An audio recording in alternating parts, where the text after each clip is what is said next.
नमस्कार दोस्तों, स्वागत है नई वीडियो में। साथियों, इस वीडियो में हम लोग VBU FI UGP सेमेस्टर 3 वालों के लिए माइनर हिंदी का VBI क्वेश्चन देखेंगे आंसर के साथ, जो कि बहुत ज़्यादा इंपॉर्टेंट है दोस्तों आपके एग्जाम के लिए। चलिए शुरू करते हैं बिना किसी देरी के। बस आपको ध्यान देना है कि जितने भी क्वेश्चन यहाँ लिए गए हैं सिर्फ आपके एग्जाम की दृष्टि से इम्पॉर्टेंट है, कोई भी फालतू का क्वेश्चन नहीं है। तो चलिए शुरू करते हैं दोस्तों। तो हमारा जो पहला क्वेश्चन है दोस्तों, ठीक है, चलिए पहला क्वेश्चन देखते हैं दोस्तों कि जयशंकर प्रसाद के द्वारा जो कविता लिखा गया था जागरी, उसका मूल्यांकन करना हमें, ठीक है। कई बार भावार्थ पूछ लेता है, तो जो भी पूछे, भावार्थ पूछे, सारांश पूछे, सबका आंसर यही है, ठीक है। चलिए हम लोग समझेंगे। तो देखिए ये कविता दोस्तों, कविता का नाम है बीती विभावरी जगरी। छायावाद के महान कवि जयशंकर प्रसाद द्वारा रचित उनके काव्य संग्रह लहर, जो लहर है 1933 का एक प्रसिद्ध जागरण गीत है। यानी जो उनका जो काव्य संग्रह लहर है दोस्तों, उसी का एक प्रसिद्ध गीत के रूप में है ये। इस कविता में ऊपर से सुबह के सुंदर प्राकृतिक दृश्य का वर्णन है, लेकिन इसके अंदर देशभक्ति और नवजागरण का गहरा संदेश भी दिखा है। कवि ने इसमें बहुत ही सुंदर और सरल भाषा का प्रयोग किया है। तत्कालीन गुलाम भारत के संदर्भ में लिखी गई यह रचना अपनी मीठी लय, यानी अपना अच्छी मीठी लय के कारण और संगीत के माध्यम से देशवासियों को आलस्य और गुलामी की नींद छोड़कर क्रम पथ पर आगे बढ़ने की प्रेरणा देती है। यानी ये जो कविता लिखा गया है जयशंकर प्रसाद के द्वारा दोस्तों, ये कविता जो है उनके काव्य संग्रह लहर की ही एक जो है प्रसिद्ध जागरण गीत है। और इस कविता का जो है बहुत ही सुंदर प्राकृतिक दृश्य का वर्णन भी इसमें मिलता है ऊपर से, और अंदर से देखा जाए तो देशभक्ति और नवजागरण का एक गहरा संदेश मिलता है इसमें, ठीक है। जिसको बहुत ही सुंदर और सरल भाषा का उपयोग करके लिखा गया है। चलिए इसके बारे में, इसके केंद्रीय भाव को देखेंगे पहले।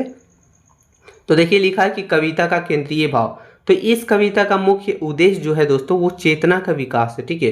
कवि ने इस कविता को दो अलग अलग स्तरों पर लिखा है। कौन कौन स्तर? पहला हो गया बाह्य स्तर, यानी बाहरी स्तर पर, जिसमें प्राकृतिक सौंदर्य के बारे में बताया है उन्होंने।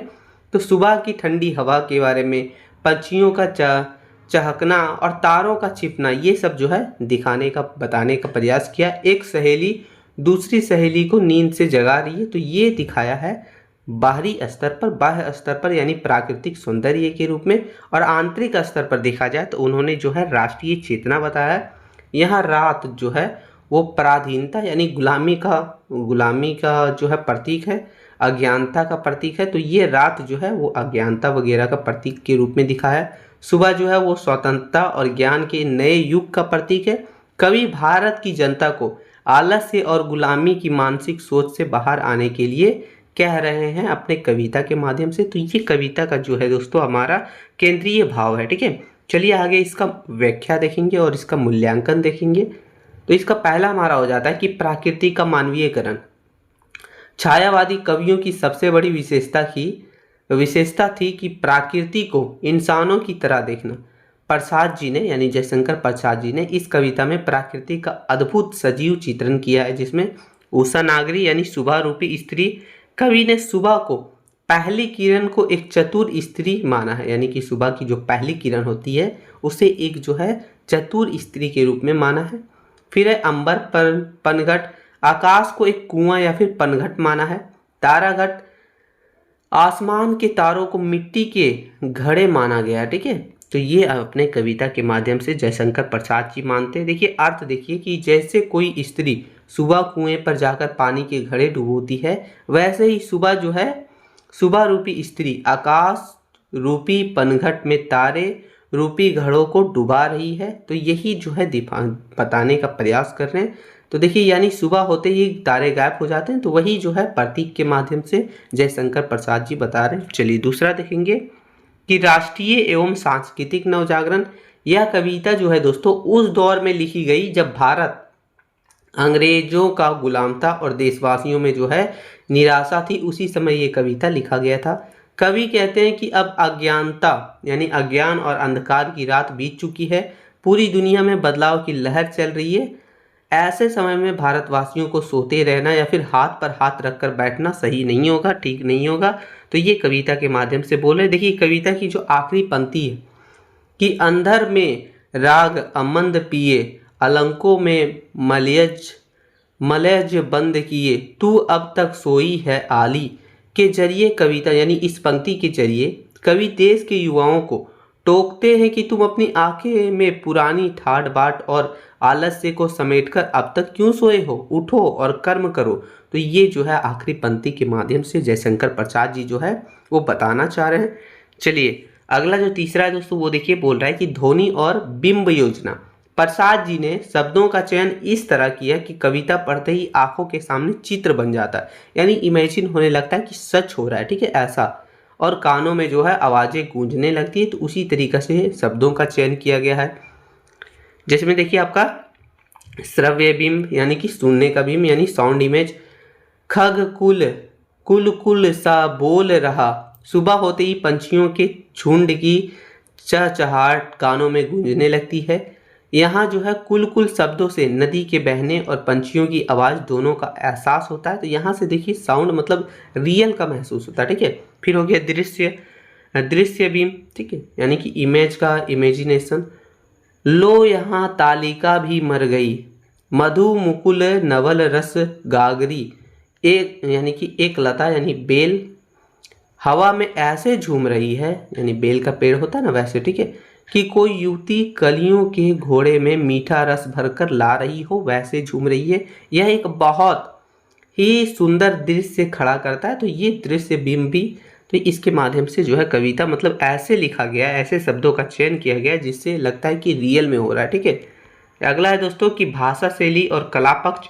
एक बेहतरीन साहित्यिक उत्तर के लिए कला पक्ष का लिखना बहुत ज़रूरी है, ठीक है। कला पक्ष देखिए इसमें हो गया हमारा भाषा, जो इसमें भाषा कौन सा है, तो देखिए भाषा शुद्ध भाषा का उपयोग किया गया है। साहित्यिक और तत्सम प्रधान जो कि संस्कृत निष्ठ खड़ी बोली है उसका उपयोग किया गया, जो कि भाषा बहुत ही मधुर और कोमल लगता है। अलंकार वगैरह का भी यूज किया गया है दोस्तों, जिसमें रूपक अलंकार यानी अंबर, पनघट, ताराघट और उषा नागरी में उपमेय और उपमान को एक एक करके दिखाया गया है। फिर है अनुप्रास और यमक अलंकार शब्दों की सुंदर आवृत्ति की गई है। यह था यानी कि रैम वगैरह। इस कविता में आंतरिक संगीत है, इसे राग रागिनियों में आसानी से गाया जा सकता है। तो ये सभी हमारे कविता की जो है वो भाषा शैली और कला पक्ष आप समझ सकते हैं। चलिए निष्कर्ष थोड़ा देख लेते हैं। निष्कर्ष लिखा है दोस्तों कि साफ शब्दों में कहें तो बीती विभावरी जगीरे हिंदी साहित्य की एक बहुत ही सुंदर कविता है। इसमें कवि ने प्रकृति के सवेरे का बहाना लेकर गुलाम भारत के लोगों को आलस्य छोड़कर जागने का संदेश दिया है। अपनी भाषा यानी अपनी आसान भाषा, मीठे संगीत और देशभक्ति की भावना के कारण यह कविता आज भी हमें हमेशा आगे बढ़ने की प्रेरणा देती रहती है। तो ये कविता के बारे में था दोस्तों, जागरी कविता के बारे में। कई बार यही पूछ लिया जाता है कि जयशंकर प्रसाद के काव्यगत विशेषताओं का वर्णन कीजिए, तो ऐसे भी क्वेश्चन पूछा जाता है, ठीक है, तो ध्यान रखिएगा। चलिए आगे क्वेश्चन नंबर दूसरा हमारा दोस्तों बोल रहा है कि सूर्यकांत त्रिपाठी निराला की कविता बादल राग, ठीक है, यानी इनके द्वारा जो कविता लिखा गया था बादल राग, उसका भावार्थ और साथ ही साथ इसकी प्राकृति और मानवीय चेतना वगैरह का विवेचना करना हमें, या तो फिर वर्णन करना है। तो चलिए आंसर समझेंगे। तो देखिए लिखा है दोस्तों कि महाकवि सूर्यकांत त्रिपाठी निराला छायावाद के 4 प्रमुख स्तंभों में से सबसे क्रांतिकारी और विद्रोही कवि माने जाते हैं। यानी जो छायावाद के 4 स्तंभ हैं उसमें से सबसे क्रांतिकारी और विद्रोही कवि माने जाते हैं सूर्यकांत त्रिपाठी निराला। बादल राग उनकी एक युगांतकारी कविता है जो उनके प्रसिद्ध काव्य संग्रह अनामिका में 6 खंडों में प्रकाशित हुआ था। यानी ये जो कविता है वो अनामिका, इनका जो काव्य संग्रह वहाँ से 6 खंडों में ये प्रकाशित हुआ था। तो देखिए ये देखा है कि हमारे पाठ्यक्रम में मुख्य रूप से इसका जो है 6ठा खंड संकलित है, ठीक है। यानी जो इस कविता में निराला जी का प्रगतिवाद दृष्टिकोण खुलकर सामने आया था। यह बादल केवल वर्षा करने वाला प्रकृति का एक अंग नहीं है, बल्कि इस प्रतीक के माध्यम से वो मतलब कवि दिखाना चाह रहे हैं कि शोषित वर्गों को न्याय दिलाने वाला क्रांति का दूत भी है। तो ये कविता के माध्यम से पता चल रहा है। चलिए और भी समझते हैं। तो देखिए लिखा है दोस्तों कि बादल राग जो कविता है उसके भावार्थ के बारे में। तो निराला जी ने इस कविता में बादलों का आवाहन एक वीर योद्धा के रूप में किया है। संपूर्ण कविता का भावार्थ निम्नलिखित 4 चरणों में है। कौन कौन से चरण में, चलिए देखेंगे। पहला हो गया विलव्य के वीर का आगमन। कवि कहते हैं कि आकाश में काले काले बादल इस तरह तैर रहे हैं जैसे सागर के ऊपर कोई युद्ध की नौका तैर रही हो, वैसा तैर रहा है। इस बादलों के भीतर बिजली की तलवारें और गर्जन वगैरह छिपी है। कवि बादलों को विलव्य की वीर यानी क्रांति का योद्धा कहकर पुकारते हैं, जिसके आने से पूरी सृष्टि में हलचल मच जाती है। तो ये मतलब कहने का मतलब है, ये क्रांति का योद्धा कह के पुकारते हैं, उसका आगमन करवाते हैं। तो ये कविता के माध्यम से कवि बताना चाह रहे हैं। फिर है दूसरा चरण दोस्तों, जिसमें बोल रहा है कि पूंजीपति वर्ग का भय।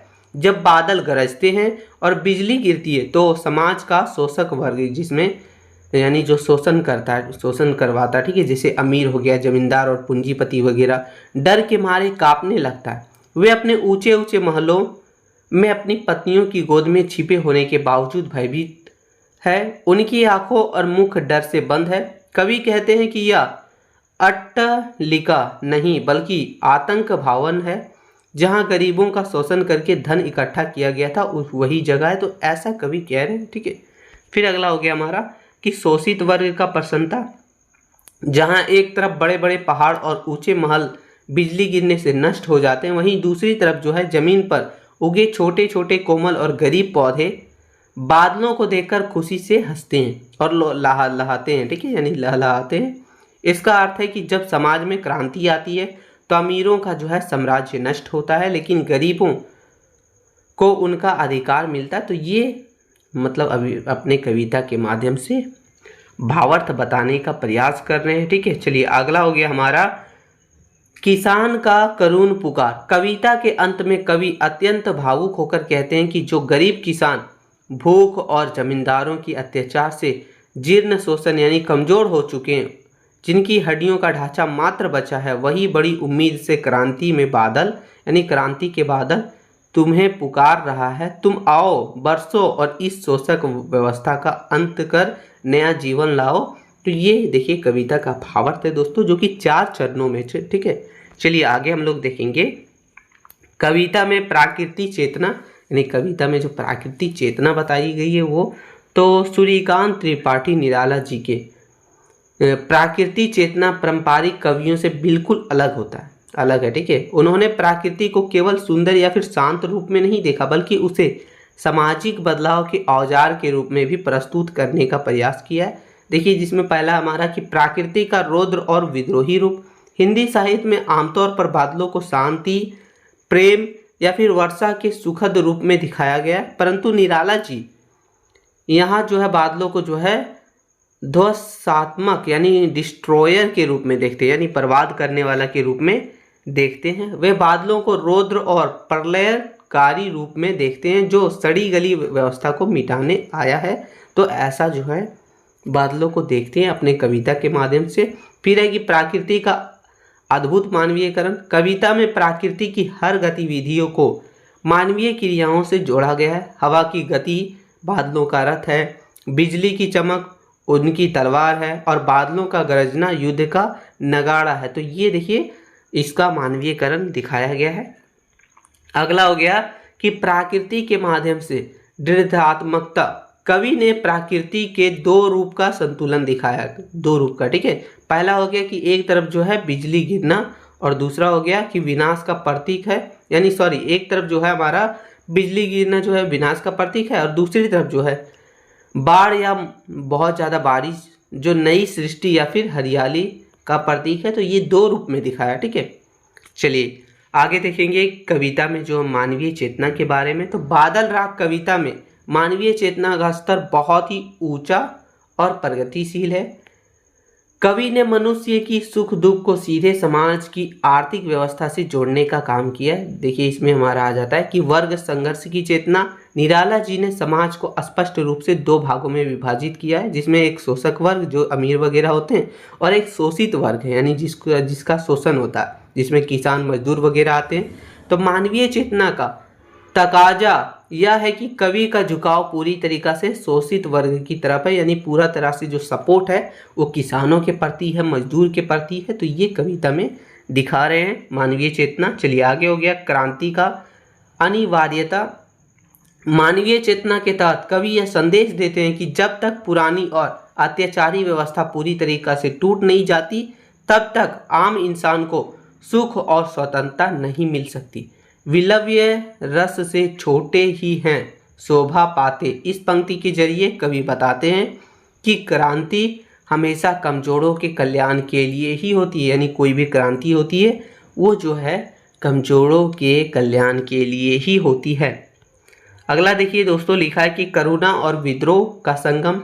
एक तरफ कवि के मन में शोषित और भूखे किसान के प्रति गहरी मानवीय करुणा है, तो दूसरी तरफ अत्याचारी व्यवस्था के प्रति तीव्र आक्रोश और विद्रोह भी है। यही इस कविता की असली मानवीय चेतना। ठीक है, तो ये था हमारे कविता के मानवीय चेतना के बारे में। थोड़ा सा इसके बारे में देख लेते हैं कला पक्ष और भाषा शिल्प के बारे में। तो देखिए भाषा कैसी थी। कविता की भाषा जो है वो ओज गुण से भरपूर था। तत्सम प्रधान खड़ी बोली है। शब्दों का चयन ऐसा किया गया कि जो पाठक को अंदर से ही जोश भरते, यानी वैसा शब्द चुना गया जिससे पढ़ते ही पाठक जो है अंदर से जोशीला महसूस करे, जोश भरते उसके अंदर। फिर है बिंब योजना, जिसमें दृश्य बिंब वगैरह यानी जैसे बादलों का तैरना वगैरह, और स्वरीय बिंब जैसे बिजली की कड़क और बादलों का गर्जन, ये सबको बेहतरीन प्रयोग हुआ है ताकि आपको इमेजिनेशन हो कि आपके सामने जो है बादल तैर रहे हैं, बिजली कड़क रही है, बादलों का गर्जन हो रहा है, ये सब। ठीक है, अलंकार वगैरह देखा जाए तो कविता में मानवीयकरण, रूपक और पूर्ण रूपती प्रकाश यानी बार बार थम थम ऐसे अलंकारों का सुंदर प्रयोग किया गया। ठीक है, चलिए निष्कर्ष थोड़ा सा देख लेते हैं दोस्तों। निष्कर्ष लिखा है कि साफ शब्दों में कहें तो बादल रात प्रकृति के बहाने लिखी गई एक महान सामाजिक कविता है। इसमें निराला जी ने बादलों को क्रांति का दूत मानकर समाज से अन्याय और गरीबों के शोषण को मिटाने का संदेश दिया है। अपने क्रांतिकारी विचारों, आसान भाषा और गरीबों के प्रति गहरी सहानुभूति के कारण यह कविता आज भी हमें समाज में बदलाव और आगे बढ़ने की प्रेरणा देने का काम करती है। तो ये हमारा है दोस्तों बादल राग कविता के बारे में। कई बार आपको ये भी पूछ लिया जाता है कि आपका जो सूर्यकांत त्रिपाठी निराला जी के काव्यगत विशेषताओं का वर्णन कीजिए, ऐसा भी क्वेश्चन पूछा जाता है, तो आपको ये ध्यान रखना। ठीक है, आगे क्वेश्चन नंबर 3 हमारा कि सुमित्रा नंदन पंत की जो कविता है भारत माता, इसमें जो है व्यक्त राष्ट्रीय चेतना का वर्णन करना, ये भी इम्पॉर्टेंट है आपके एग्जाम की दृष्टि से। चलिए आंसर समझेंगे। तो प्रकृति के सुकुमार कवि सुमित्रा नंदन पंत छायावाद के 4 मुख्य स्तंभों में से ये भी एक है। भारत माता कविता में उनकी प्रगतिवादी और यथार्थवादी राष्ट्रीय चेतना खुलकर सामने आई है। इस कविता को लिखते समय भारत अंग्रेजों का गुलाम था। कवि ने यहाँ किसी महलों में रहने वाली या फिर मुकुट पहने हुए काल्पनिक भारत माता का चित्र नहीं खींचा, बल्कि भारत माता को ग्राम वासिनी यानी गांव में रहने वाली एक गरीब और दुखी माँ के रूप में प्रस्तुत किया अपने कविता में। इस कविता की राष्ट्रीय चेतना का मुख्य आधार है, यानी ये जो कविता लिखा गया है, इस कविता के माध्यम से बताया गया है, यानी कोई भी इमेजिनेशन वगैरह नहीं दिखाया गया कि भारत माता जो है वो महलों में रहती है, मुकुट पहनती है, ऐसा वैसा नहीं काल्पनिक दिखाया गया।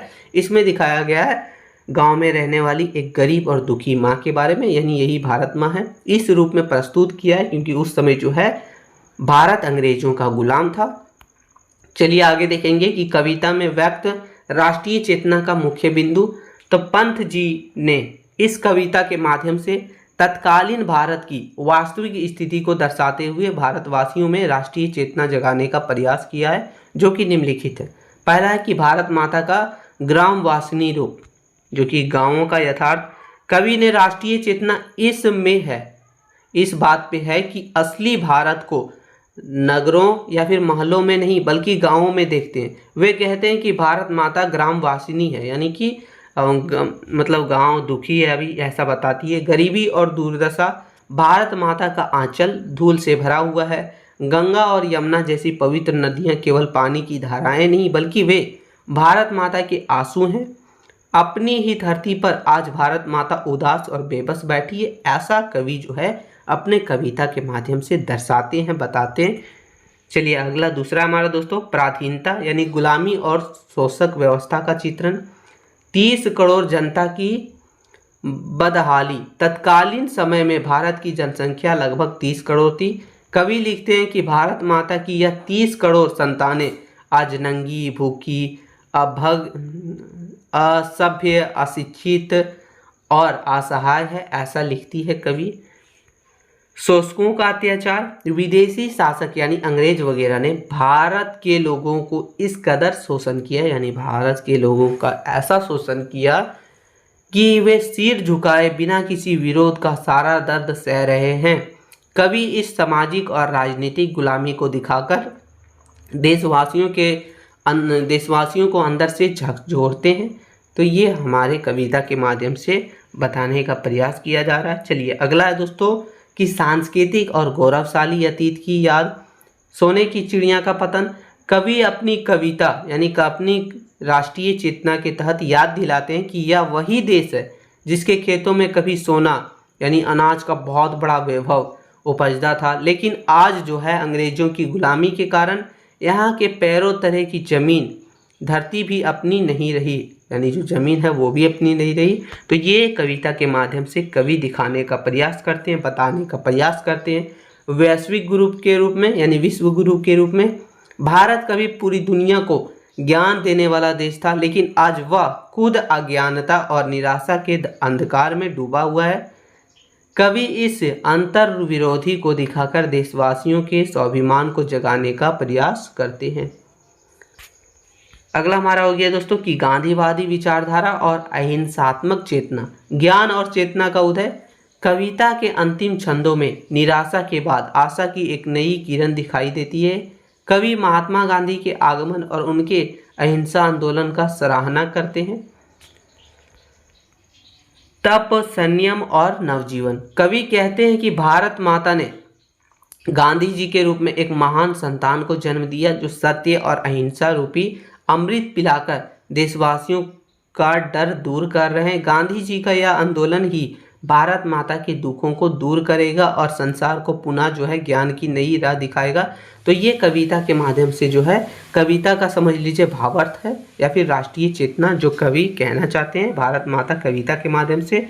चलिए कविता का कला पक्ष और भाषा शिल्प के बारे में देखेंगे। तो देखिए भाषा जो है पंत जी ने इस कविता में बहुत ही कोमल, सहज और तत्तम प्रधान खड़ी बोली का प्रयोग किया। भाषा में बनावटी नहीं है बल्कि सीधे दिल को छूने वाली सादगी है। अलंकार देखा जाए तो कविता में मानवीयकरण अलंकार का सर्वश्रेष्ठ प्रयोग हुआ है।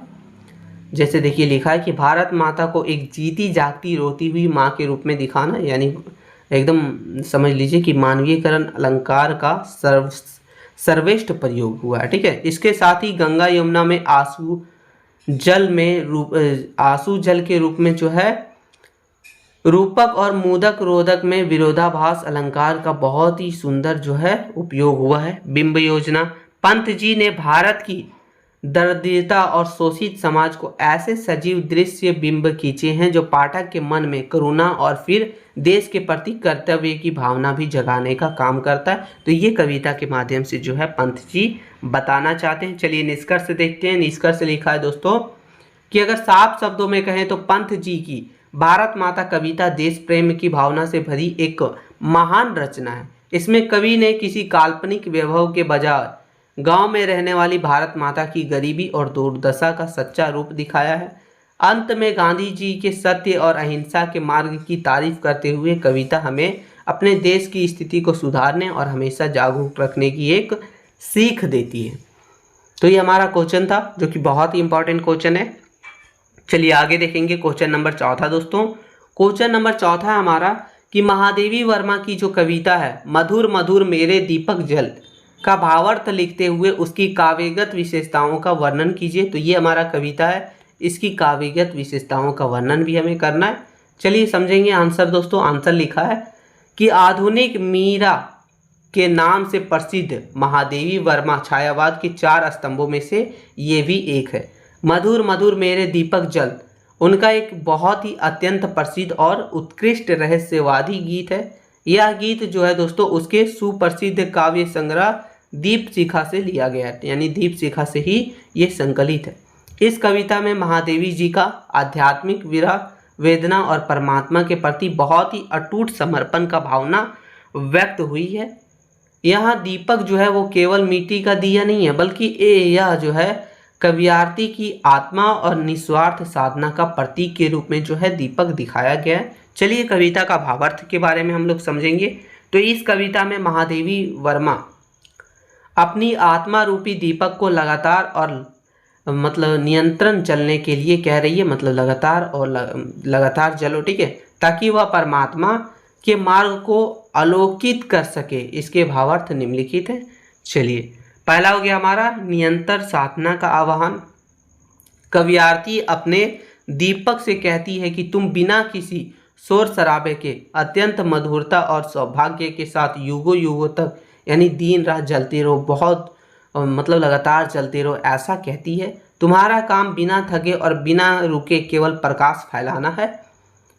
फिर हो गया अगला दोस्तों हमारा, वो है कि संसार की नश्वरता और स्वार्थ। कविता में महादेवी जी की कहती है कि इस संसार के अन्य तत्व जैसे पतंगे वगैरह स्वार्थवंश जलते हैं और नष्ट हो जाते हैं। संसार की हर चीज जल रही है, लेकिन सबके जलने में एक तड़प या फिर शिकायत है। परंतु कवियार्ती अपने दीपक से कहती है कि तुम बिना किसी शिकायत के हंसते हुए और अपने अस्तित्व को पूरी तरीक़ा से मिटाकर केवल प्रियतम के लिए प्रकाश फैलाते रहो, फैलाना है। तो ये कहती है कवियार्ती जो है दीपक से। आगे देखिए, तो अहंकार का त्याग। तो कवियार्ती अपने भीतर से अहंकार को मोम की तरह जो है पूरी तरीक़ा से पिघला देने की बात करती है। वे कहती है कि जैसे जैसे यह दीपक जलेगा वैसे वैसे सांसारिक वासनाएं और अहंकार नष्ट होंगे, जिससे आत्मा शुद्ध होकर परमात्मा से मिलने के योग्य बन जाएगी। फिर अगला हमारा हो गया कि प्रियतम का मार्ग अलोकित करना। कविता के अंत में महादेवी जी कहती है कि आसमान में लाखों तारे हैं, लेकिन उसके पास अपना प्रकाश नहीं है, वे करुणाहीन है। इसलिए हे मेरे आत्मा रूपी दीपक, तुम अपनी करुणा और प्रेम की लौ से जलते रहो, ताकि मेरे प्रियतम यानी मेरे ईश्वर आएं और उनका रास्ता पूरी तरीक़ा से साफ और प्रकाशमय हो। तो ये कवियार्ती जो है अपने यानी दीपक से कह रही है, ठीक है। चलिए कविता की काव्यगत विशेषताओं को देखेंगे। तो देखिए, कविता की काव्यगत विशेषताओं को दो भागों में बांटा गया। पहला हो गया भाव पक्ष और दूसरा हो गया कला पक्ष। तो देखेंगे पहला भाव पक्ष, जिसमें रहस्यवाद की प्रधानता। महादेवी जी का रहस्यवाद बहुत ही उच्च कोटि का है। इस कविता में वे सीधे भगवान के नाम नहीं लेती, बल्कि प्रियतम शब्द का प्रयोग करती है। आत्मा का परमात्मा से मिलने की जो तड़प है उसे ही रहस्यवाद कहा जाता है। यहाँ जो है भक्त और भगवान का रिश्ता बहुत ही पवित्र दिखाया गया है इस कविता के माध्यम से, यानी सीधा समझ लीजिए रहस्यवाद को प्रधानता दी गई है। दूसरा हो गया निस्वार्थ और निष्काम प्रेम। महादेवी जी का प्रेम कुछ मांगने वाला प्रेम नहीं है, उनका दीपक सिर्फ जलना जानता है, बदले में ईश्वर से कुछ मांगता नहीं है। यह सूफी संतों और मीराबाई के प्रेम जैसा है, जहाँ साधक खुद को मिटाकर भी अपने प्रिय को खुश देखना चाहते हैं, अपने प्रियतम को खुश देखना चाहते हैं। तीसरा देखिए, तीसरा है दोस्तों कि विरह और करुणा की भावना। महादेवी जी ने स्वयं कहा है कि मैं नीर भरी दुख की बदली, यानी पूरे मेरे काव्य में एक पवित्र दुख और विरह की भावना है। इस कविता में भी प्रियतम से दूर रहने का जो दर्द है उसे रोकर नहीं, बल्कि मधुर मधुर जलकर यानी मुस्कुराते हुए कष्ट सहकर व्यक्त किया गया है। तो ये हमारा हो गया भाव पक्ष दोस्तों। अब देखेंगे कला पक्ष, जिसमें है तत्सम प्रधान खड़ी बोली की सादगी। कविता की भाषा शुद्ध, साहित्यिक और संस्कृत निष्ठ है, लेकिन महादेवी जी यह खूबी है कि जितने कठिन शब्दों के बावजूद कविता पढ़ने में बहुत ही कोमल, सरल और सीधे दिल को छूने वाली लगती है। तो ये महादेवी जी की खूबी है। चलिए अगला हो गया दूसरा हमारा कि अद्भुत प्रतीक योजना। यह पूरी कविता जो है वो प्रतीकों के सहारे बनी हुई है, लिखी गई है, जिसमें दीपक जो है वो मनुष्य की जीवात्मा या फिर निष्काम साधक का प्रतीक है। प्रियतम जो है वो परमात्मा या फिर आराध्य ईश्वर का प्रतीक है।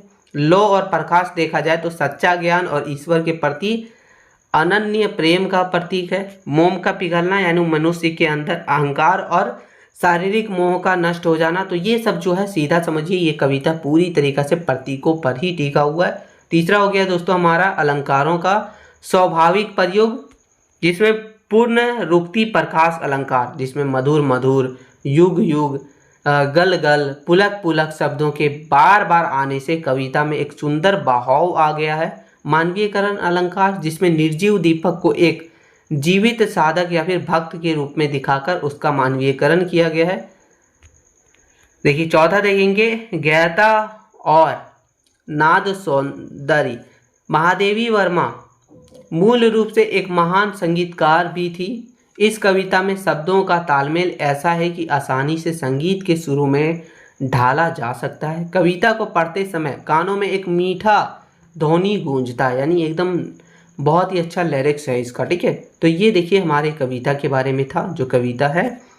ठीक है दोस्तों, चलिए आगे देखेंगे, इसका थोड़ा सा निष्कर्ष देख लेते हैं। तो सात शब्दों में कहें तो यह कविता जो है वो महादेवी वर्मा के निस्वार्थ प्रेम और गहरी आध्यात्मिक साधना का एक सुंदर उदाहरण है। इसमें उन्होंने अपने शरीर और आत्मा को ईश्वर के चरणों में पूरी तरीक़ा से समर्पित कर देने का संदेश दिया है।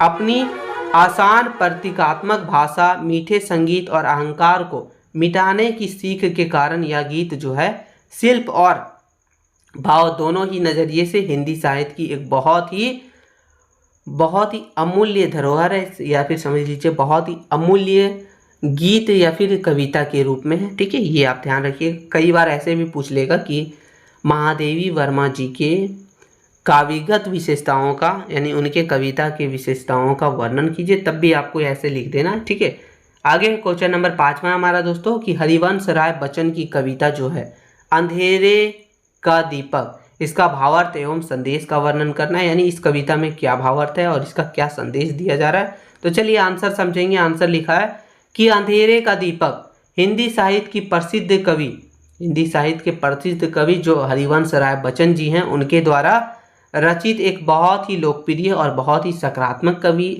कविता है। इस कविता में अंधेरा जो कि जीवन के दुखों और निराशा को दर्शाता है, जबकि दीपक जो है वो मनुष्य के अंदर साहस और नई शुरुआत की शक्ति का प्रतीक है।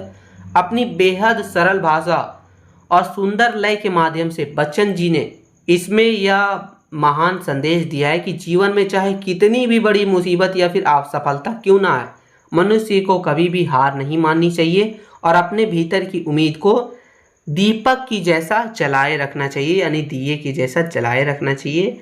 चलिए आगे देखेंगे इस कविता के भावार्थ के बारे में, फिर इसके जो है उस संदेश के बारे में देख लेंगे। तो देखिए इस कविता का मूल भाव यह है कि संसार में चाहे कितना भी विनाश या फिर दुख क्यों ना आए, मनुष्य को अपनी रचनात्मकता और साहस को नहीं छोड़नी चाहिए। इसके भावार्थ निम्नलिखित हैं। क्या क्या है, तो देखिए पहला भावार्थ हो गया विपरीत परिस्थितियों में साहस, अंधेरे में दीपक जलना, यानी अब मुसीबत में जो है साहस बनाए रखना। कवि कहते हैं कि यदि चारों ओर घोर अंधकार छाया हुआ है, यानी जीवन के दुखों और असफलताओं से घिर गया हो, तब भी एक छोटा सा दीपक जलाना काफ़ी माना जाता है। यानी इसका अर्थ है कि बड़ी से बड़ी मुसीबत आने पर भी मनुष्य की उम्मीद की एक छोटी सी किरण बचाए रखनी चाहिए। तो ये कवियार्थी अपने कविता के माध्यम से कवि बताना चाहते हैं कवि। फिर हो गया सृष्टि और विनाश का नियम, प्रकृति का चक्र। बच्चन जी कहते हैं कि यह प्रकृति का शाश्वत नियम है कि यहाँ जो भी बना है वह एक दिन मिटेगा। आसमान में बड़े बड़े तूफान आते हैं, बिजलियां गिरती है जिससे सुंदर घोंसले और पेड़ नष्ट हो जाते हैं, चारों तरफ सन्नाटा और मायूसी छा जाती है। लेकिन इस विनाश के बाद भी सुबह होने यानी भोर होने पर पंछी फिर से चहचहाने लगते हैं और नए घोंसले बनाने की तैयारी में जुट जाते हैं। यानी इनका कहने का मतलब है, सीधे ये कविता के माध्यम से दिखा रहे हैं कि क्योंकि कितना ही मुसीबत क्यों ना हो, फिर से उठ के खड़ा होना चाहिए। तो ये बताने का प्रयास कर रहे हैं प्रकृति के चक्र के बारे में जो भी बताया जा रहा है। चलिए आगे देखेंगे। नाश से नियम की जीत। कवि समझाते हैं कि रात चाहे कितनी भी डरावनी हो, अंधकार कितना भी अजय क्यों ना लगे, वह कभी भी सुबह की पहली किरण को आने से नहीं रोक सकता। विनाश की शक्ति कितनी भी बड़ी क्यों ना हो, मनुष्य के भीतर निर्माण करने और दोबारा उठ खड़े होने की शक्ति हमेशा उससे बड़ी होती है। तो ये जो है कविता के माध्यम से कवि कह रहे हैं, बता रहे हैं। चलिए अगला हो गया हमारा अतीत को भूलकर आगे बढ़ना। कविता के अंतिम भाग में कवि संदेश देते हैं कि जो बीत गया है उसे भूल जाना चाहिए, यानी जो बीत चुका है, जो पल जा चुका है उसे भूल जाना चाहिए। यदि अतीत में कोई असफलता मिली हो या फिर कोई भी जो है कोई भी जो प्यारा चीज़ आपका खो गई हो तो उस दुख में डूबकर वर्तमान को नष्ट नहीं करना चाहिए, उसे भूल जाना चाहिए। मनुष्य को हर पल एक नई शुरुआत के लिए तैयार रहना चाहिए। तो ये कविता के माध्यम से कवि बता रहे हैं, ठीक है। अब इस कविता का मुख्य संदेश क्या है, यानी इस कविता के माध्यम से कवि जो हमारे बच्चन जी हैं वो क्या संदेश देना चाहते हैं। तो देखिए लिखा है कि अंधेरे का दीपक। कविता एक साहित्यिक जो कविता है दोस्तों, ये बहुत ही साहित्यिक रचना नहीं है, बल्कि यह जो है जीवन जीने का एक अद्भुत, समझ लीजिए जीवन जीने का एक अद्भुत दर्शन सिखाती है। क्या क्या सिखाती है वो देखेंगे। तो पहला हो गया कि घोर निराशा में आशावाद। यह कविता हमें सिखाती है कि परिस्थितियां चाहे कितनी भी नकारात्मक या फिर कितनी भी खतरनाक क्यों ना हो, हमें जो है एकदम सकारात्मकता के साथ, यानी पॉजिटिविटी के साथ, यानी पॉजिटिव सोचते हुए साथ नहीं छोड़ना चाहिए, टिके रहना चाहिए। एक छोटा सा संकल्प भी बड़े से बड़े संकट यानी अंधेरे को हरा सकता है। तो ये संदेश दिया जा रहा है कविता के माध्यम से। चलिए दूसरा संदेश दिया जा रहा है कि कर्मशीलता और निरंतरता। बच्चन जी का मानना है कि बैठकर आंसू बहाने से समस्याओं का हल नहीं होता। पंछियों की तरह जिनका घोंसला तूफान में उजड़ जाता है, मनुष्य को भी बिना समय गवाए फिर से अपने जीवन के निर्माण में लग जाना चाहिए, यानी फिर से जो है आगे बढ़ना चाहिए। रोने से कुछ नहीं होता, आंसू बहाने से कुछ नहीं होता है। तो ऐसा बता रहे हैं बच्चन जी। तीसरा जो है वो देखिए दोस्तों, लिखा है कि परिवर्तनशीलता को स्वीकार करना। दुख और सुख या फिर सुख और दुख, निर्माण और विनाश जीवन के दो पहलू हैं। इस शाश्वत सत्य को सहज स्वीकार करना चाहिए, करना ही जो है मानवीय चेतना का सबसे बड़ी जीत है। यानी दुख सुख ये सब जो है एक जीवन के पहलू होते हैं, ये बताने का प्रयास किया जा रहा है। तो इस कविता से माध्यम से ये सब प्रमुख संदेश दिया जा रहा है दोस्तों। चलिए आगे देखेंगे कि कविता की काव्यगत विशेषताओं के बारे में। इसमें पहला हो गया हम लोग भाव पक्ष देखेंगे, जिसमें व्यक्तित्व और सामाजिक चेतना का समन्वय। यह कविता कवि के व्यक्तिगत दुख से उपजी है, लेकिन इसका संदेश जो है पूरी मानव जाति के कल्याणकारी के लिए। फिर दूसरा हो गया स्वाभाविकता, जिसमें छायावाद की तरह कोई बहुत रहस्यमयी या फिर अलौकिक बातें नहीं है, बल्कि आम इंसान के जीवन का सीधा संघर्ष दिखाया गया है। तो ये हमारा भाव पक्ष था। कला पक्ष देखा जाए तो सरल और सहज खड़ी बोली। बच्चन जी की भाषा की सबसे बड़ी खूबी उसकी सादगी है। उन्होंने भारी भरकम संस्कृत के शब्दों का प्रयोग ना करके आम बोलचाल की शुद्ध खड़ी बोली का उपयोग किया है, जिससे कविता सीधे तौर को छूती है, ठीक है, दिल को ही छूती है डायरेक्ट। चलिए दूसरा इसमें दूसरा जो है वो है दोस्तों कि सटीक प्रतीक और बिंब योजना। अंधेरी रात, तूफान, वज्रपात वगैरह जो है वो क्या दिखाता है, तो जीवन के संकट को दिखाता है, दुख को दिखाता है और असफलताएं को दिखाता है। वहीं हमारा जो दीपक हो गया, भोर यानी कि सवेरा हो गया, चिड़िया का तिनका हो गया, ये सब क्या दिखाता है, तो साहस को दिखाता है, नई शुरुआत को दिखाता है और आशा की किरण के रूप में, यानी प्रतीक के माध्यम से जो है कवि बच्चन जी हमें सिखाना चाहते हैं, बताना चाहते हैं। चलिए तीसरा है कि अलंकारों का सहज प्रयोग। कविता में मानवीयकरण अलंकार जैसे हवा का शीशा धुनना और अनुप्रास अलंकार का बहुत ही सुंदर और स्वाभाविक प्रयोग भी हुआ है इस कविता में। फिर गीता और संगीतात्मकता। बच्चन जी के सभी गीत गाए जाने योग्य हैं। इस कविता में भी एक आंतरिक लय है और संगीत है। प्रत्येक अंतरे के बाद आने वाली प्रमुख पंक्ति, हे अंधेरी रात पर दीवा जलाना कब मना है, पाठक के भीतर एक नया जोश और सकारात्मक ऊर्जा भर देती है। तो ये था दोस्तों हमारा हरिवंश राय बच्चन जी की जो कविता है उसके बारे में। चलिए निष्कर्ष देख लेते हैं। थोड़ा सा निष्कर्ष लिखा है कि हरिवंश राय बच्चन की यह कविता मनुष्य के साहस और कभी ना हार मानने वाली सोच का एक बहुत ही सुंदर उदाहरण है। इसमें कवि ने पंछी और दीपक के माध्यम से यह सिखाया है कि दुखों का समय चाहे कितना भी कठिन हो वह हमेशा नहीं रहता। अपनी भाषा यानी अपनी आसान भाषा, मीठे संगीत और सकारात्मक संदेश के कारण यह कविता आज भी हमें हर मुश्किल परिस्थितियों से लड़कर जीवन को दोबारा संवारने की एक महान सीख देती है। तो ये था कविता। कई बार ये ऐसा पूछ लेगा दोस्तों कि हरिवंश राय जी की बच्चन की कविताओं का विशेष यानी काव्यगत विशेषताओं का वर्णन कीजिए, तब भी आपको ये लिख देना चलेगा। ठीक है, चलिए आगे क्वेश्चन नंबर 6 देखेंगे। क्वेश्चन नंबर 6 भी बहुत ही ज़्यादा इंपॉर्टेंट है। 6 है दोस्तों, जो अटल बिहारी वाजपेयी की जो कविता है हार नहीं मानूंगा, इसका भावार्थ और इसकी विशेषताओं का वर्णन करना है हमें। तो चलिए समझते हैं।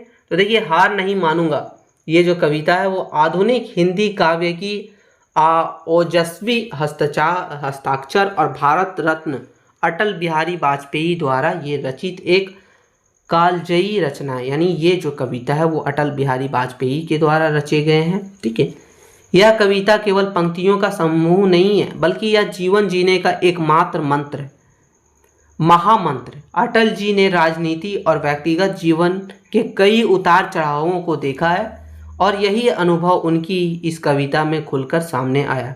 इस कविता का मूल स्वर जो है वो अटूट आशावाद और संघर्षशीलता है। कवि का मानना है कि परिस्थितियां चाहे कितनी भी प्रतिकूल क्यों ना हो, मनुष्य को अपनी हिम्मत नहीं खोनी चाहिए, हार नहीं माननी चाहिए। तो वही इस कविता के माध्यम से अटल बिहारी वाजपेयी जी जो हैं हमें बताना चाहते हैं। ठीक है, चलिए देखते हैं कविता के भावार्थ के बारे में। तो इस कविता का मूल कथ्य जो है दोस्तों वो ये है कि परिस्थितियों के सामने घुटने ना टेकना और लगातार आगे बढ़ना। पूरी कविता का भावार्थ निम्नलिखित है। पहला हो गया कि समय और परिस्थितियों का परिवर्तनशीलता। कवि कविता की शुरुआत समय की ताकत और उसकी गतिशील को रेखांकित करते हुए करते हैं। वे कहते हैं कि इतिहास के पन्नों पर समय लगातार सीखता है और मिटता रहता है। कई साम्राज्य बनते हैं और नष्ट हो जाते हैं। जीवन में भी कभी सुख की सुनहरी धूप आती है तो कभी दुखों और संकटों का घना अंधेरा छा जाता है। कवि संदेश देते हैं कि मनुष्य को समय के इस बदलाव से घबराना नहीं चाहिए क्योंकि कोई भी परिस्थिति हमेशा के लिए नहीं रहती। अगर दुख आया है तो सुख भी आएगा, सुख आया है तो दुख भी आया। तो ये बताने का प्रयास किया गया है। चलिए आगे दूसरा हमारा दोस्तों कि जय पराजय के प्रति समभाव। अटल जी का मानना है कि जीवन एक जो है महासंग्राम है, यानी युद्ध की तरह है, जहाँ सफलता जीत है और असफलता जो है वो हार, यानी दोनों का आना निश्चित है। कभी जीत होगी कभी हार होगी। एक सच्चा कर्मवीर वह है जो जीत मिलने पर अहंकार से अंधा नहीं होता और हार मिलने पर निराशा होकर मैदान नहीं छोड़ता। वही एक सच्चा कर्मवीर है।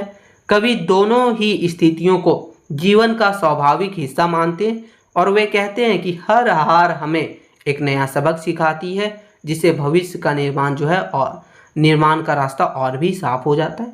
चलिए चौथा जो दोस्तों चौथा भावार्थ देखेंगे वो है हमारा अगला भावार्थ देखेंगे कि काल को चुनौती और नव निर्माण का संकल्प।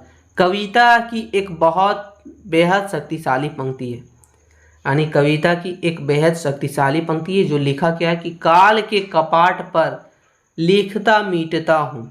यानी यह कवि समय की क्रूरता या फिर मृत्यु के भय को सीधे चुनौती देती है। वह कहती है कि संकट या फिर असफलताओं मेरे हौसले को नहीं तोड़ सकती। यदि मेरे पुराने सपने टूट भी गए या कोई पुरानी व्यवस्था ढह गई है तो मैं टूटे हुए तारों के मलबे पर बैठकर रोऊंगा नहीं। मैं फिर से एक नई शुरुआत करूंगा, अपनी बिखरी हुई शक्तियों को बटोरूंगा और एक नया गीत गाऊंगा। तो ऐसे कह रहे हैं, यानी काल को चुनौती देने की बात कही जा रही है इस कविता के माध्यम से। चलिए अगला हो गया हमारा कि अडिंग इच्छा शक्ति और विवादों से दूरी।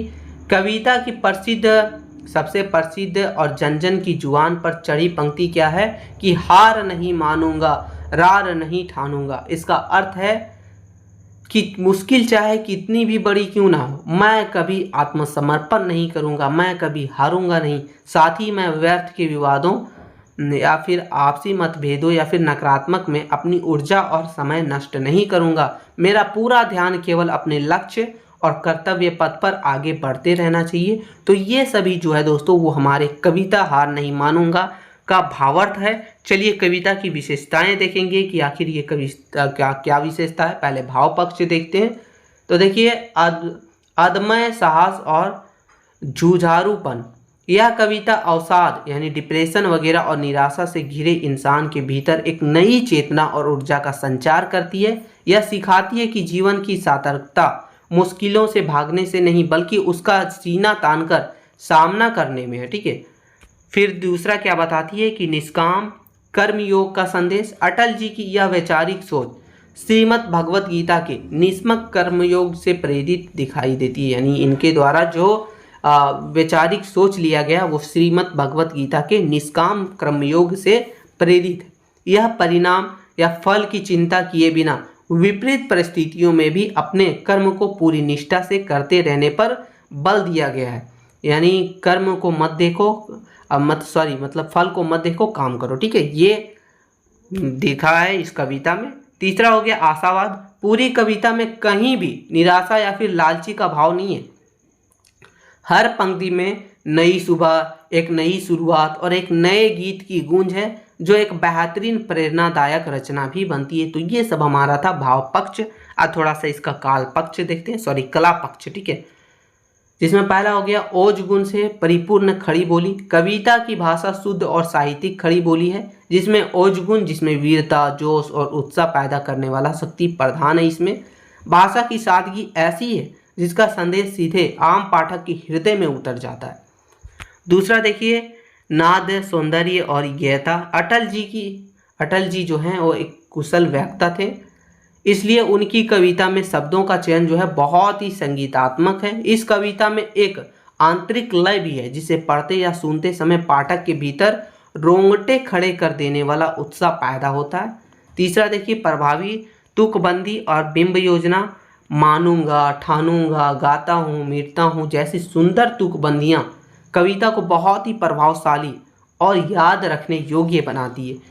इसमें काल के कपाल जैसे शब्द बहुत ही सशक्त दृश्य बिंब खड़ा करने का काम करते हैं। तो ये सब हमारा हो गया कला पक्ष। ठीक है, चलिए निष्कर्ष थोड़ा सा देख लेते हैं। निष्कर्ष लिखा है दोस्तों, तो साफ शब्दों में कहें तो जो अटल बिहारी वाजपेयी जी हैं उनकी यह कविता मनुष्य के हौसले और कभी हार ना मानने वाली सोच का एक बहुत ही बड़ा उदाहरण है। इसमें कवि ने सिखाया कि हार जीत और सुख दुख जीवन के हिस्से हैं, इसलिए मुश्किलों से डरकर रुकना नहीं चाहिए। अपनी बेहद आसान भाषा, मीठे संगीत और सकारात्मक संदेश के कारण यह कविता आज भी हमें हर संकट का सामना करते हुए जीवन में हमेशा आगे बढ़ने की एक महान सीख देती है।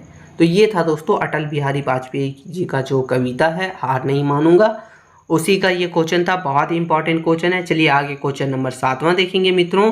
क्वेश्चन नंबर 7वां हमारा कि दुष्यंत कुमार की जो कविता है हो गई है पीर पर्वत सी, ये कविता है। ठीक है, इसका भावार्थ हमें देखना है और इसका विशेषताओं का वर्णन करना है।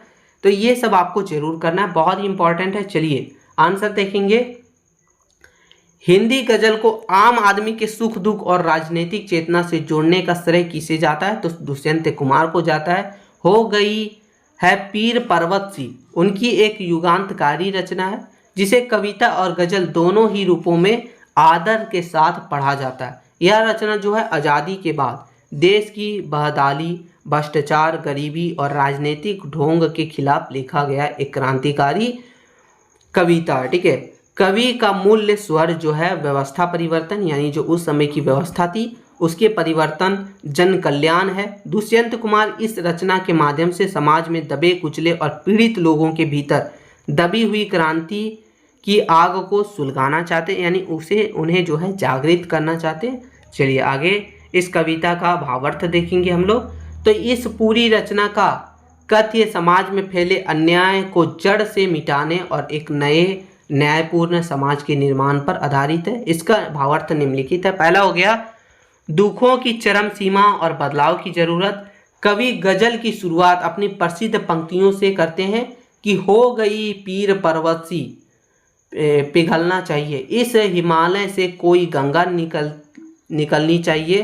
कवि कहते हैं कि स्वतंत्रता के बाद भी आम जनता दुख, दर्द और पीड़ा अब एक विशाल पहाड़ जितनी बड़ी हो चुकी है। दुख की यह सीमा अब बर्दाश्त से बाहर है और अब इसे जो है पिघलना ही होगा।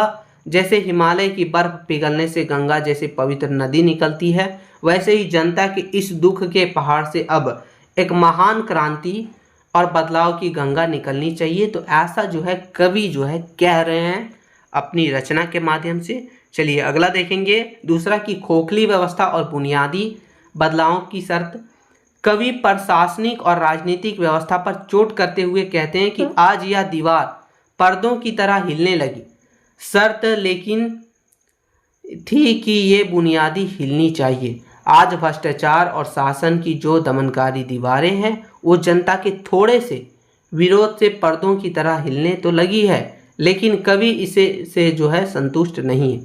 यह शर्त है कि केवल ऊपर ऊपर का दिखावा है, सुधार नहीं चाहिए, बल्कि इस सड़ी गली व्यवस्था की बुनियादी यानी जड़ ही हिल जानी चाहिए, ताकि शोषण का अंत हो और सबको जो है जो गरीब वगैरह उन सब जो है फिर से सुधार हो सके।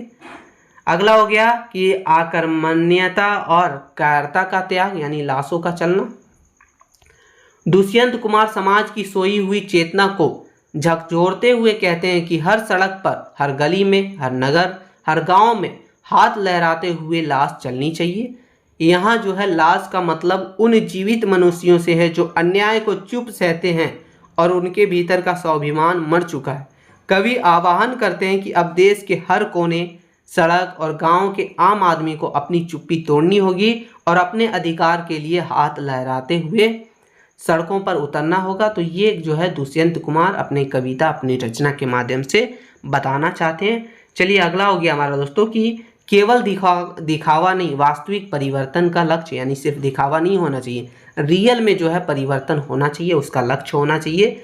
कवि अपने जीवन और लेखन का उद्देश्य स्पष्ट करते हुए कहते हैं कि सिर्फ हंगामा खड़ा करना मेरा मकसद नहीं, सारी कोशिश है कि वे सूरत बदलनी चाहिए। वे कहते हैं कि वे केवल नारों या फिर प्रदर्शन के जरिए समाज में हंगामा या फिर शोर शराबा नहीं करना चाहते।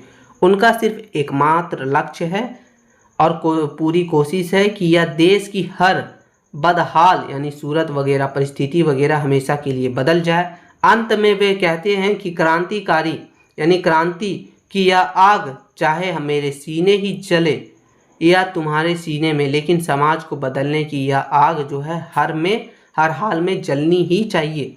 तो ये दुष्यंत कुमार कहते हैं अपनी कविता के माध्यम से।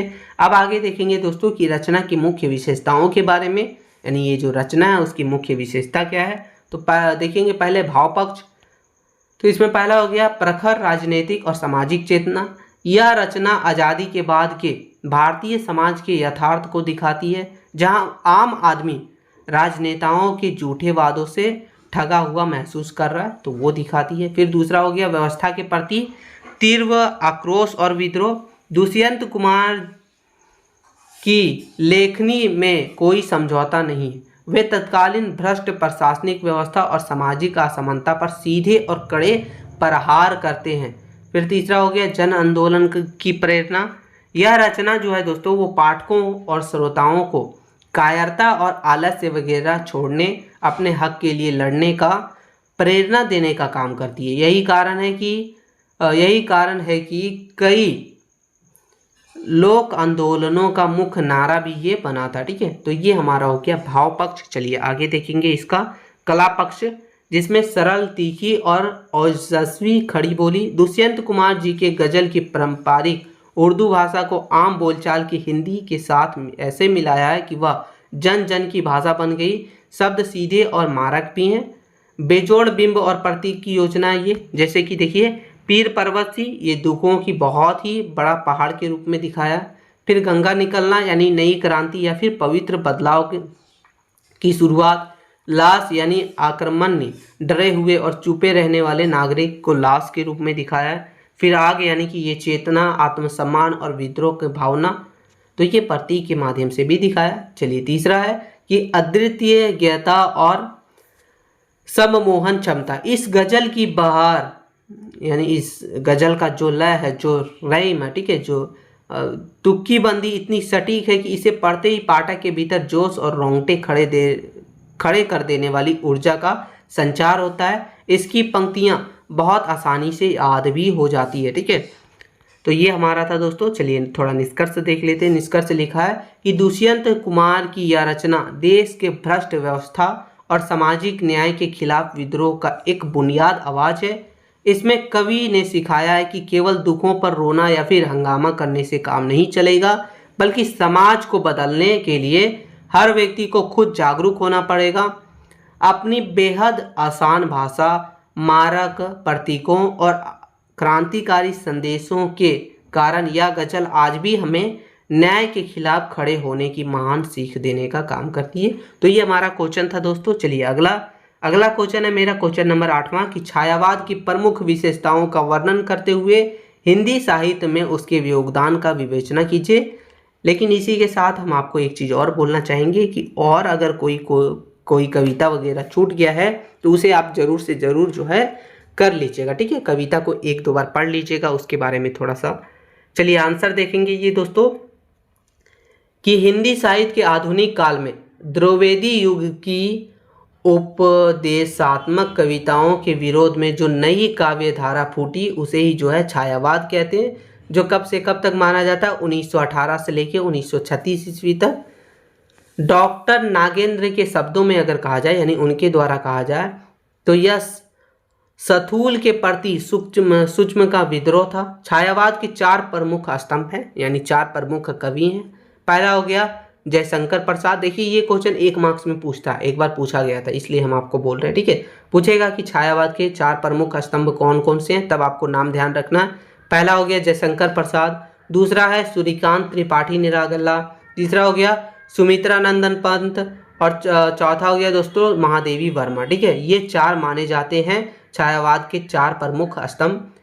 इस युग की कविताओं में पहली बार मनुष्य की व्यक्तिगत भावनाओं, रहस्यवाद, प्रकृति की सुंदर मानवीयकरण और देश प्रेम की बेहद कोमल और तत्सम प्रदान खड़ी बोली में प्रस्तुत किया गया, जिससे हिंदी काव्य को एक नया जीवन भी दिया गया। चलिए आगे देखेंगे कि छायावाद की प्रमुख विशेषताओं के बारे में। तो देखिए छायावादी काव्य की विशेषताओं को हम लोग मुख्य 2 भागों में देखेंगे। पहला देखेंगे भाव पक्ष यानी कि वैचारिक विशेषता, फिर हो गया कला पक्ष यानी कि शिल्प सौंदर्य, ठीक है। तो देखिए भाव पक्ष देखते हैं। तो आत्मानुभूति की प्रधानता। छायावादी कवियों ने पहली बार समाज या फिर राजाओं के बजाय अपने खुद के सुख दुख, प्रेम और विरह को कविता का विषय बनाया। निराला जी की सरोज स्मृति और महादेवी जी की गीत इसके सर्वश्रेष्ठ उदाहरण है, जहां कवि की निजी आंसू ही जो है काव्य बन गए हैं, ठीक है। फिर दूसरा हो गया दोस्तों प्रकृति की मानवीयकरण। छायावाद में प्रकृति केवल एक पृष्ठभूमि नहीं बल्कि एक जीवित इंसान की तरह सुख दुख महसूस करती है। कवि पंत जी जो है प्रकृति का सुकुमार कवि कहा जाता है, यानी पंत जी को जो है प्रकृति का सुकुमार कवि कहा जाता है, ध्यान रखिएगा। प्रसाद जी को जो है बीती विभागरी जगरी में सुबह को जो है एक सुंदर स्त्री के रूप में पानी भरते हुए दिखाने का काम किया प्रसाद जी ने, तो ये प्रकृति का मानवीयकरण भी दिखाया गया। तीसरा हो गया नारी के प्रति नवीन दृष्टिकोण। इस युग में नारी को केवल भोग विलास की वस्तु नहीं माना गया बल्कि उसे जो है दया, करुणा, श्रद्धा और प्रेरणा की मूर्ति के रूप में देखा गया है। प्रसाद जी ने कामायनी में लिखा है कि नारी तुम केवल श्रद्धा हो, विश्वास रजत नग पग तल में, तो ये ऐसा लिखा है, ठीक है। किसने लिखा? तो प्रसाद जी ने। चलिए आगे चौथा है कि रहस्यवाद। छायावादी कवि इस भौतिक संसार से परे किसी अज्ञात, अलौकिक और असीम सत्ता यानी जिसमें ईश्वर परमात्मा वगैरह के प्रति अपना प्रेम व्यक्त करते हैं। महादेवी वर्मा की जो कविता है मधुर मधुर मेरे दीपक जल, इसका उत्तम उदाहरण के रूप में आप ले सकते हैं, जहां आत्मा रूपी दीपक परमात्मा से मिलने के लिए व्याकुल है। फिर पांचवा है दोस्तों कि राष्ट्रीय और सांस्कृतिक चेतना। छायावादी कवियों में देश प्रेम की भावना बहुत ही गहरी थी। उन्होंने देशवासियों को गुलामी की नींद से जगाने के लिए जागरण गीत लिखे। निराला जी की बादल राग, प्रसाद जी की हिमाद्री तुंग सिंगार से इसके प्रत्यक्ष प्रमाण भी हैं। तो ये हमारा हो गया भाव पक्ष। चलिए आगे देखेंगे कला पक्ष दोस्तों, जिसमें पहला हमारा तत्सम प्रधान खड़ी बोली का प्रयोग। छायावाद ने हिंदी भाषा को बहुत ही समृद्ध, कोमल और शुद्ध बनाया। इसमें संस्कृत की सुंदर शब्द जिसमें तत्सम शब्दावली का अत्यधिक प्रयोग हुआ है, जिससे भाषा जो है एक अनूठा गांभीर्य हो गया था, गंभीर्य आ गया था। ठीक है। दूसरा है कि नवीन प्रतीक और बिंब योजना। कवियों ने अपनी सूक्ष्म भावनाओं को व्यक्त करने के लिए प्रतीकों का प्रयोग किया। ठीक है। नए नए प्रतीक का सहारा लिया, जैसे कि दीपक और तारा, ये सब जो है प्रतीक, आत्मा के प्रतीक बने, और अंधेरा जो है दुखों का प्रतीक बना। तो इस हिसाब से प्रतीक का प्रयोग करके कविता लिखा गया था। तीसरा दोस्तों कि मुक्त छंद की शुरुआत। निराला जी ने कविता को पारंपरिक छंदों के बंधनों से आज़ाद किया और मुक्त छंद की नींव रखी। उनकी जूही की कली कविता से हिंदी में मुक्त छंद की शुरुआत भी मानी जाती है।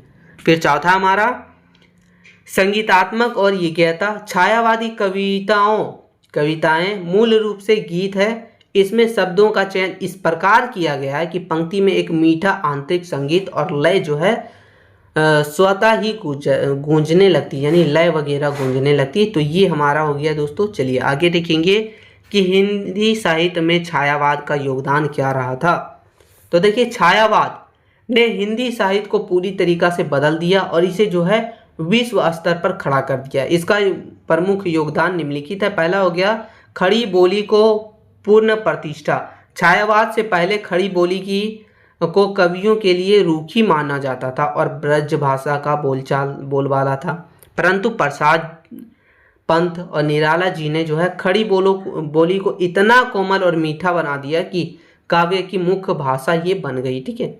यानी खड़ी बोली को जो है पूरी प्रतिष्ठा मिली। दूसरा हो गया मानवीय संवेदनाओं का विस्तार। छायावाद ने कविताओं को राजाओं के महलों और केवल उपदेशों से बाहर निकालकर आम मनुष्य के दिलों की गहराई, उसके प्रेम, उनकी करुणा और उसके आंतरिक संघर्ष वगैरह को दिखाने का प्रयास किया अपने कविता के माध्यम से। तीसरा हो गया महाकाव्य परंपरा को नई ऊर्जा। कामायनी, जयशंकर प्रसाद द्वारा जो रचित कामायनी है वो छायावाद का ही देन है, जिसे आधुनिक हिंदी साहित्य का सर्वश्रेष्ठ महाकाव्य माना जाता है। इसमें मनुष्य के मन, बुद्धि और श्रद्धा के समन्वय का महान दर्शन भी है। ठीक है। फिर चौथा हो गया दोस्तों हमारा कि आलोचना और इसका गद्य का विकास। छायावादी कवियों ने केवल कविताएं नहीं लिखी बल्कि निबंध भी लिखा, नाटक भी लिखा और रेखा चित्र लिखकर हिंदी गद्य को भी एक नई दिशा और बढ़ावा देने का काम किया। तो ये हमारा छायावाद हिंदी कविता के बारे में था। चलिए निष्कर्ष देख लेते हैं। निष्कर्ष थोड़ा सा तो देखिए, लिखा है कि साफ शब्दों में कहें तो छायावाद हिंदी कविता की एक स्वर्णिम युग है, जिसने पुरानी और रूखी परंपराओं को तोड़कर काव्य को एक नई आज़ादी दी। इसने प्रकृति को इंसान की तरह सजीव रूप में दिखाया, खड़ी बोली को मीठा बनाया और मनुष्य की निजी भावनाओं को सम्मान दिया। अपनी सुंदर भाषा, मुक्त छंद और गहरे राष्ट्रीय संदेश के कारण हिंदी साहित्य के इतिहास में छायावाद का योगदान हमेशा अमर और बहुत अतुलनीय रहेगा। ठीक है। तो ये हमारा क्वेश्चन था दोस्तों। और देखिए, आपका जो दोस्तों माइनर हिंदी है उसके लिए सिर्फ 8 ही प्रश्न हमने लिए हैं, क्योंकि यही 8 प्रश्न आपके लिए बहुत ज़्यादा इंपॉर्टेंट है। साथ ही साथ अगर कोई 1-2 जो है, अगर आपका कोई कविता छूट गया होगा तो आपको क्या करना है, पहले कविता पढ़ लेना है, फिर उसके बारे में उसका जो है पूरा डिटेल पढ़ लेना है कि आखिर इस कविता में क्या बोला जा रहा, नहीं बोला जा रहा है, ताकि अगर क्वेश्चन पूछे भी तब आप बना के लिख लीजिएगा। लेकिन ये 8 क्वेश्चन इनफ है। क्यों इनफ है? क्योंकि 8 में से तो आपको 4 ही क्वेश्चन तो अटेंड करने हैं एग्जाम में 15 मार्क्स के लिए।